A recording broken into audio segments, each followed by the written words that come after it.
عبد الرحمن نے بتایا کہ یہ سب اللہ کا کرم اور میرے دادا کا کمال تھا۔ انہوں نے مجھے اسلامی تعلیمات ہی سے آگاہ نہیں کیا بلکہ مسلمانوں کی سنہری تاریخ بھی پڑھائی۔ انہوں نے عیسائی، زاروں اور کمیونسٹوں کے ظلم و تشدد کے بارے میں بھی بتایا۔ اس کے باوجود جب میں 10ویں جماعت میں پہنچا تو مذہب کے بارے میں میرے خیالات بدلنے لگے۔ یہ اسکول میں مذہب کے خلاف کیے گئے پروپیگنڈے کا اثر تھا، لیکن اللہ کا شکر ہے کہ میرے دادا زندہ تھے۔ جب بھی میں کوئی بات اسلام کے خلاف سنتا تو دادا جان سے اس پر بحث ضرور کرتا۔ میرے دادا ایسے مدلل جواب دیتے کہ میرے ذہن میں پیدا ہونے والا شک فوراً دور ہو جاتا۔ ایک روز ہمارے ٹیچر نے مذہب کے خلاف لیکچر دیتے ہوئے کہا کہ مارکس نے کہا تھا کہ مذہب عوام کے لیے افیم ہے۔ ٹیچر نے اس کی وضاحت کرتے ہوئے کہا کہ جس طرح افیمی آدمی معاشرے میں کارآمد نہیں ہوتا، اسی طرح مذہبی آدمی بھی انسانی معاشرے کی ترقی کے لیے بیکار ہوتا ہے، اور مذہب انسان کے اندر ترقی کے بجائے جمود اور جہالت پیدا کرتا ہے۔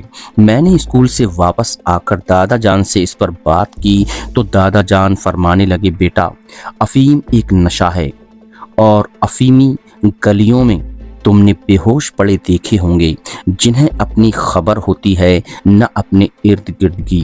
نشہ انسان کے اندر سستی اور کاہلی پیدا کرتا ہے۔ ممکن ہے بعض مذہب میں نشہ مذہبی رسومات کا حصہ ہو، لیکن اسلام ایسا مذہب نہیں۔ یہ خدا کا بھیجا ہوا دین ہے، اور یہ انسان کو بیکار رہنے کے بجائے عمل کی دعوت دیتا ہے۔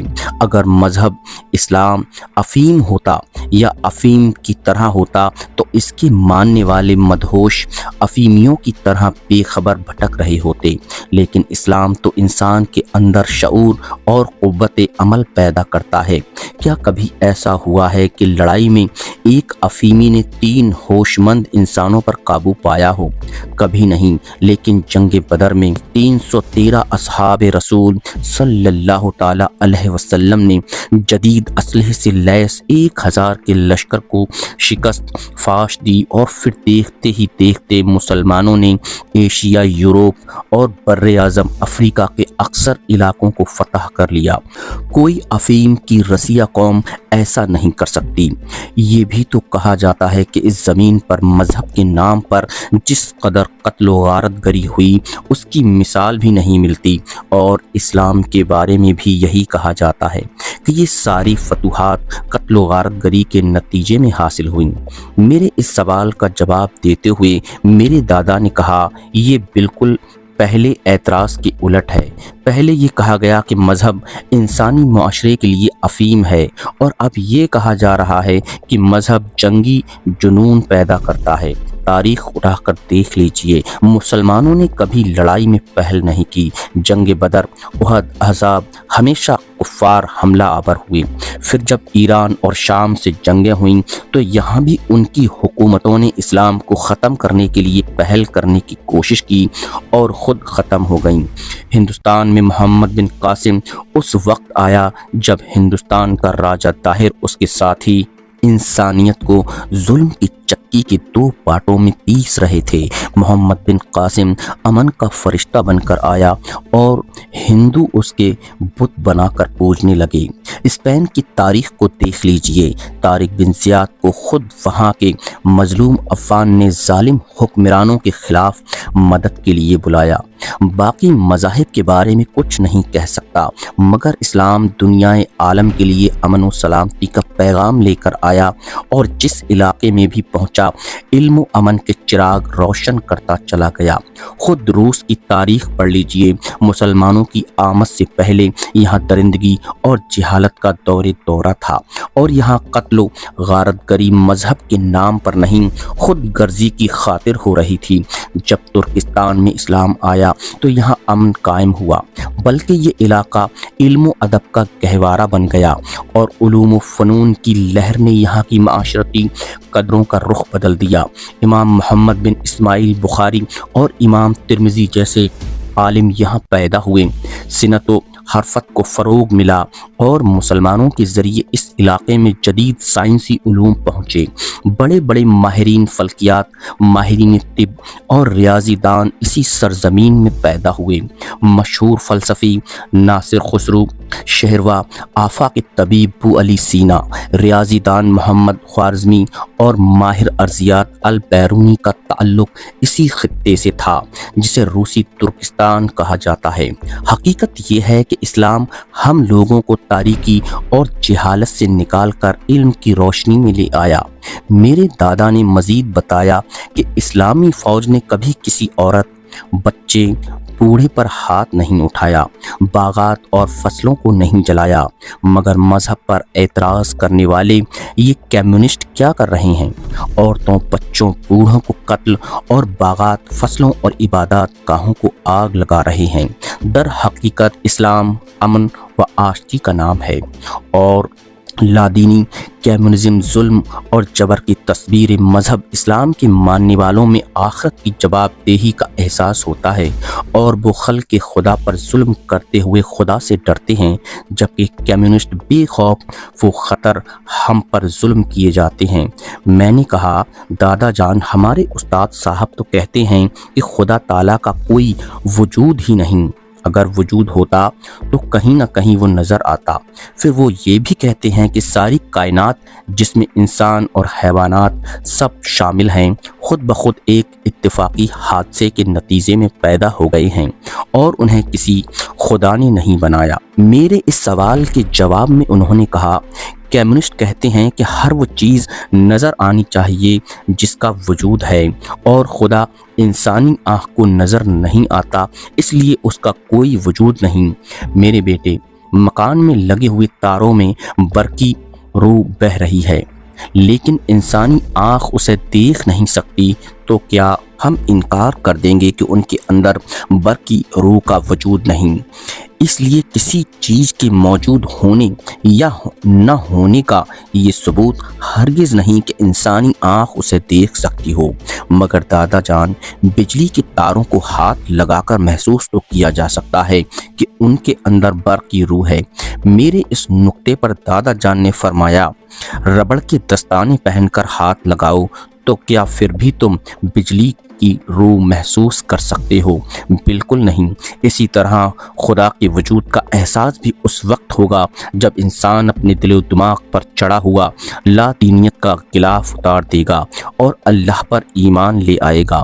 جس طرح تاروں میں سے گزرنے والی برقی روح بلب کو روشن کر دیتی ہے، اسی طرح ایمان لانے کے بعد انسان کا دماغ روشن ہو جاتا ہے اور پھر اسے کائنات کی ہر چیز خدا کے وجود کی شہادت دیتی نظر آتی ہے۔ سوال کے دوسرے حصے کا جواب دیتے ہوئے دادا جان نے کہا کہ بیٹا، رہی کمیونسٹوں کی دوسری بات کہ یہ کائنات اور انسان سب ایک اتفاقی حادثے کا نتیجہ ہے، اگر میں یہ کہوں کہ باہر کھڑی تمہارے باپ کی موٹر سائیکل خود بخود بن گئی ہے تو کیا تم اسے مان لو گے؟ میں نے کہا، ہرگز نہیں۔ آخر موٹر سائیکل خود بخود کیسے بن سکتی ہے؟ اسے تو کسی ورک شاپ میں کسی انجینئر نے بنایا ہے۔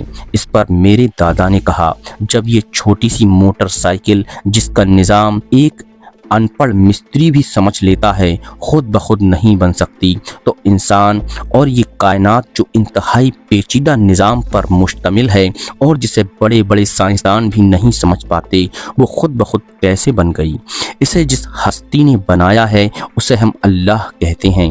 تم نے انجینئر کو دیکھے بغیر یہ تو مان لیا کہ یہ موٹر سائیکل کسی انجینئر نے بنائی ہے، لیکن حیرت کی بات ہے کہ اتنی بڑی کائنات اور انسان کے خالق کو بغیر دیکھے نہیں مانتے۔ اگر اسے خدا نے نہ بنایا ہوتا تو یہ کائنات اتنی منظم نہ ہوتی، سورج روزانہ مشرق ہی سے طلوع نہ ہوتا، موسم گرما، برسات، بہار، خزاں اپنے وقت پر نہ آتے۔ بیٹا، اتنی بڑی کائنات کو وہی ہستی کنٹرول کر سکتی ہے جسے اونگ آتی ہو نہ نیند، اور جو بے پناہ صلاحیتوں اور قوتوں کی مالک ہے، اور اس ہستی کا نام ہے اللہ۔ جو سب چیزوں کو پیدا کرنے والا بھی ہے۔